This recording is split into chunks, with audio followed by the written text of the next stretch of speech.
جب جادوگری کا فن عروج پہ آیا اور گھر گھر جادوگر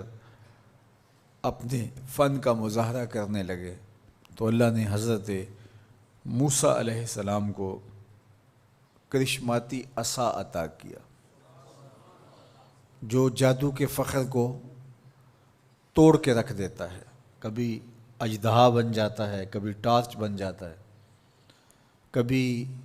اتنا لمبا ہوتا ہے کہ پتے جھاڑ لیتے ہیں، کبھی ٹیک لگا کے کھڑے ہو جاتے ہیں۔ تو یہ عصا ان کو بطور معجزہ عطا کیا گیا جب جادوگری کا فن پورے عروج پر تھا۔ موسیقیت کا جب بانکپن آیا اور موسیقی کے ذریعے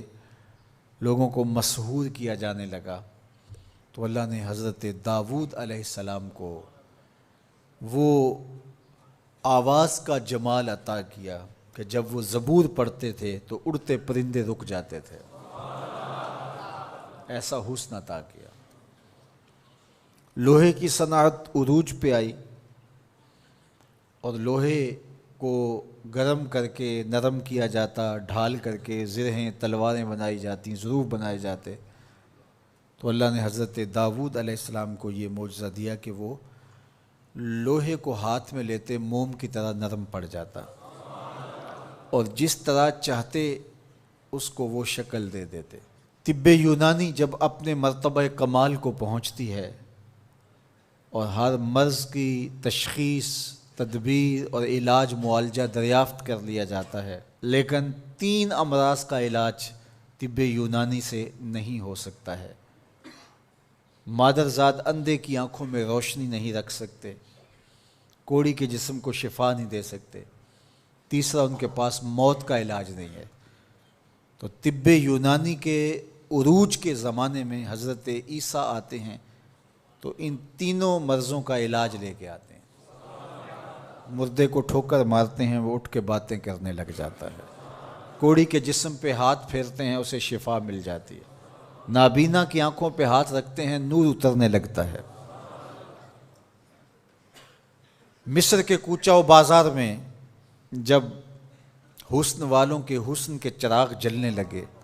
اور ایک سے بڑھ کر ایک حسین دل لبھانے لگا، ان کی عشوہ ترازیاں نیندیں اچاٹ کرنے لگیں، تو اللہ نے حسن و جمال کے زمانے میں حضرت یوسف علیہ السلام کو معجزہ جمال دے کے بھیجا، اور جب ان کے جمال کا، حسن کا چراغ روشن ہوا تو سارے دیے بجھ گئے، اور جنہیں ناز تھا اپنے حسن پہ وہ اپنی انگلیاں کاٹتے ہوئے دکھائی دیتے ہیں۔ تو ہر دور میں ایسا ہوا۔ آپ انبیاء کی تاریخ پڑھتے جائیں اور ان کے معجزات دیکھتے جائیں، اور اس دور کا عروج اور بانکپن آپ کو جو ملے گا، معجزہ اس کا توڑ آپ کو نظر آئے گا۔ جب میرے اور آپ کے آقا و مولا تشریف لائے تو زبان و بیان کا عروج تھا، قرآن دیا گیا۔ قرب قیامت میں انسانی ارتقاء اور مادی ترقی اور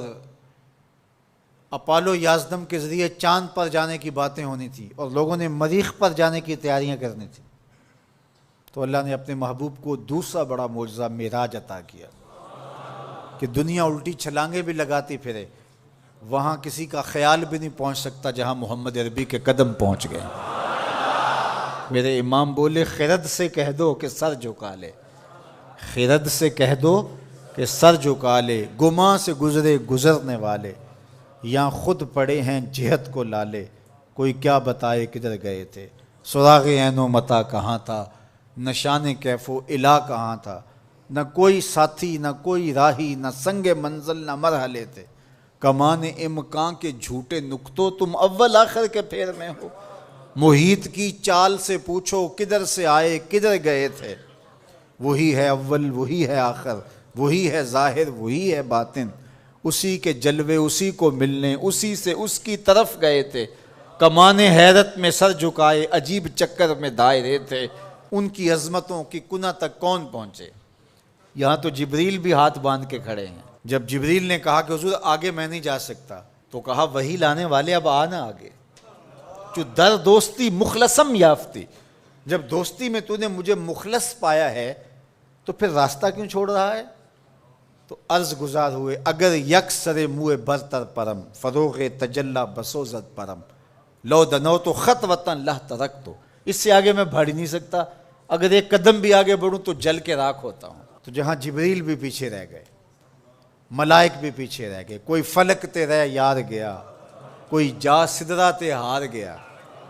ایک کالیاں زلفاں والا سی جڑا عرش تو بھی لنگ پار گیا، کوئی حد ہے ان کے عروج کی بلغ العلا بے کمالے۔